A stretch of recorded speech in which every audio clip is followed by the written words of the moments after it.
Le agradezco a Vidal Romero, profesor del Departamento de Ciencia Política del ITAM, que esté con nosotros esta tarde en este espacio. Vidal, ¿cómo está? Muy buenas tardes. Muy bien, buenas tardes. Un gusto estar aquí. Discúlpeme el término que voy a utilizar, pero es un masacote de derechos de pronto esta situación que hay con las manifestaciones, porque obviamente las personas tienen el derecho a manifestarse cuando están inconformes con alguna situación, con alguna circunstancia. Las personas que, por ejemplo, circulan en una carretera tienen el derecho al libre tránsito y si la carretera está tomada, pues no pueden ejercerlo.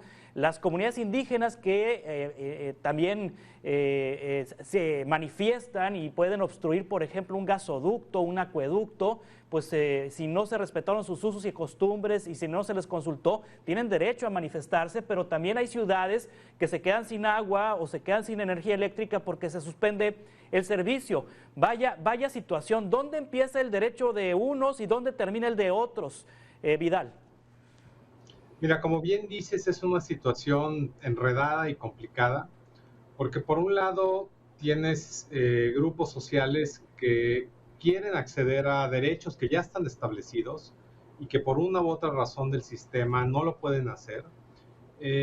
Y no hay caminos suficientes para que resuelvan esos problemas y entonces tienen que recurrir a algo ilegal, ¿no? A todas luces, como tapar una carretera, tomar una caseta, etcétera, ¿no? Y en el balance de cuál derecho debiera prevalecer, pues se nos cruza la realidad de un país que está en desarrollo y transitando a la democracia, en donde para conseguir algo, pues muchas veces hay dos caminos, ¿no? Es decir, supón que eres un profesor de primaria que quieres tener un mejor salario. Puedes seguir, digamos, el caminito que te dice de la carrera magisterial, estudiar, prepararte y algún día llegarás con algo de suerte a tener un mejor salario.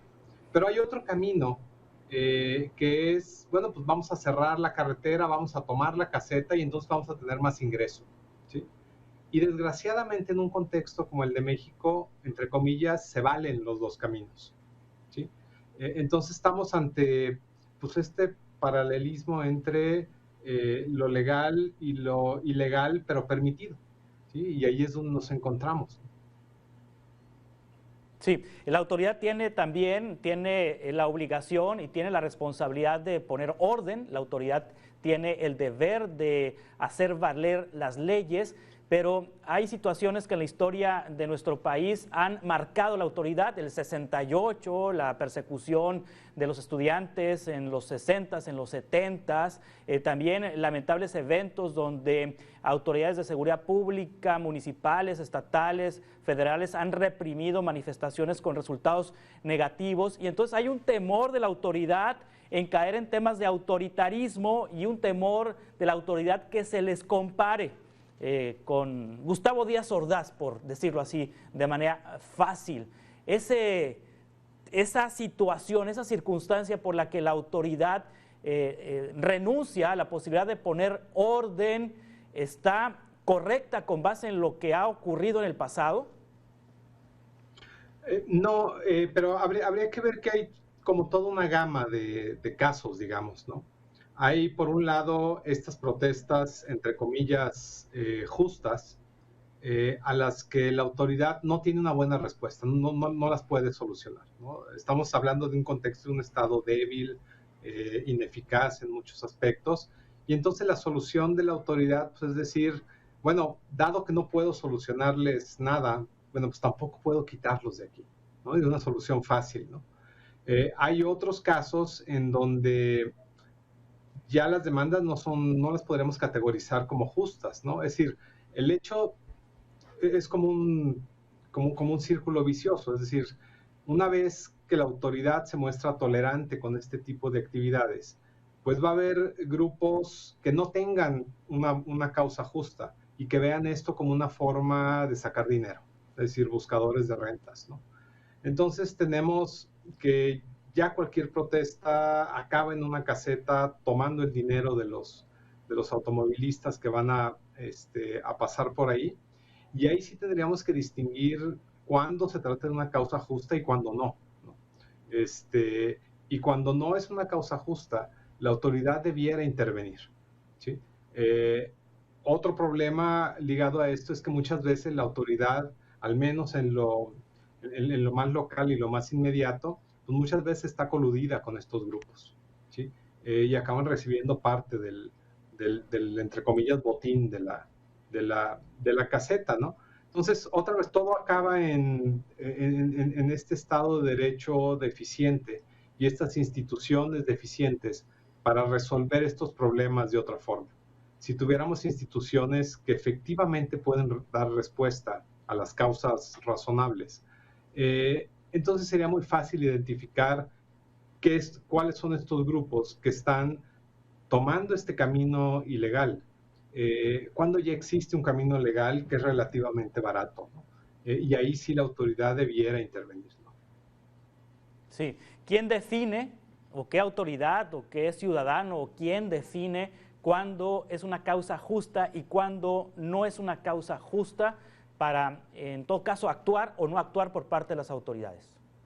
Sí, esa es una muy buena pregunta. Es una zona gris en términos de pues estos derechos definidos de forma muy amplia en nuestra Constitución, por ejemplo, ¿no? Y luego ya en las leyes, ¿no? Entonces, si la Constitución dice, bueno, todo el mundo tiene derecho a acceder a educación superior, por ejemplo, ¿no? Bueno, alguien que presentó un examen de admisión fue rechazado por el examen de admisión y aún así protesta por tener acceso a ese derecho. Bueno, en principio es difícil decirle que no, ¿no? Y después ya podemos explicar pues que hay todo un procedimiento y que el acceso a los derechos también está condicionado a ciertas, las podemos llamar contraprestaciones de los ciudadanos, etcétera, ¿no? Y así podemos irnos caso por caso, y cada caso va a requerir un análisis y una especificación que en el momento de la protesta pues no va a suceder, ¿no? Entonces, teniendo una gama de derechos tan amplia en nuestra Constitución, básicamente en un primer momento pues podemos ir a protestar por casi cualquier cosa, ¿no? Y considerarlo entre comillas justo, ¿no? Al menos en un primer momento, ¿no? Y esto es muy Sí, problemático, ¿no? se complica en un gobierno que viene de la protesta, es decir, el presidente López Obrador viene de la movilización, viene del activismo, de manifestaciones y protestas durante las últimas décadas en distintos temas, en distintos eventos, en distintas circunstancias, en el estado de Tabasco, en la Ciudad de México, en varias partes del país. Él es producto de la protesta y su movimiento pues triunfó en nuestro país porque recogió la inconformidad de muchas personas. Ahora le toca estar del otro lado. ¿Cómo le puede hacer una autoridad que viene de la lucha, de la protesta, para luego entonces evitar que se violen los derechos de terceros cuando hay protestas contra este mismo gobierno? ¿Es una situación complicada, más difícil? Pues pareciera que sí en el papel, pero en la práctica no hemos visto que este gobierno se comporte distinto a los anteriores, ¿no? Y en buena medida es por esta forma pues caprichosa y hasta hipócrita del presidente de poner en cajón lo que él cree que hace sentido y lo que a él no le parece justo, ¿no? Y entonces lo que hemos visto es por lo menos igual que sexenios anteriores en términos de represión a este tipo de manifestaciones, ¿no? Sí, recordemos hace unas semanas él se quedó atrapado en medio de una protesta y él también dijo que haría su propia protesta dentro del contexto de este evento en el que grupos de personas no lo dejaban pasar a su conferencia de prensa. De hecho, él no estuvo en la conferencia de prensa y él decía que tenían que respetar la investidura presidencial y que él se manifestaba ahí para que respetaran la investidura presidencial y se quedó ahí, uniéndose a la protesta en esta lógica en la que él se dijo que provenía de movimientos similares de inconformidad. Si recuerda ese episodio, Vidal, ¿qué opina de ese episodio? Sí, claro, pues es otra vez, es esta forma hipócrita y tramposa de categorizar como razonable y justo sus movimientos, pero no nada más que tenga que ver con alguien más. Y entonces el presidente pues, sigue en esa línea, ¿no? De decir, bueno, si esto no tiene que ver con mi movimiento, es algo manipulado, es algo que no es posible considerarlo justo, ¿no? Entonces no se vale que se manifiesten, ¿no? Nosotros lo Sí, hicimos porque sí teníamos una buena causa, ¿no? Esta causa no sí. es buena.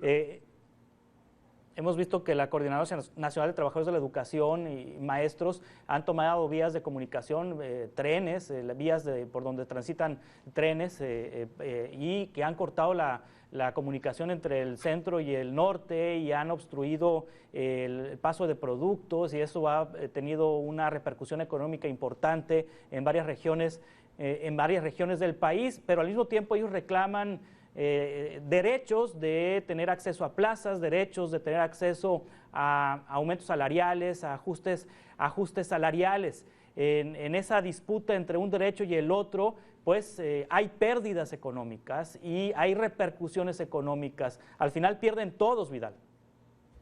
Sí, totalmente. Y sobre todo con estos grupos organizados, como el que mencionas, esto ha sido una forma de vida y una forma de enriquecerse a través de los años, ¿no? Y los políticos son responsivos a esto, en buena medida porque son grupos que tienen muchos votos y son grupos que al momento de las elecciones pues los necesitan de alguna forma, ¿no? Entonces ellos aprovechan este poder que tienen para literalmente chantajear al gobierno y a las empresas, ¿no? Y esto lo vemos con lo del ferrocarril, lo vemos con mineras, con muchas otras empresas, que literalmente pues, es un acto de extorsión, ¿no? Tal cual, ¿no? Y así debería ser tratado. El problema es que son grupos que políticamente son útiles para los gobernantes, ¿no? Y entonces pues no Sí. van contra ellos. Vidal Romero, profesor del Departamento de Ciencia Política del ITAM, muchas gracias por tomar esta entrevista. Estamos en contacto para seguir conversando sobre estos temas. Con mucho gusto, hasta luego.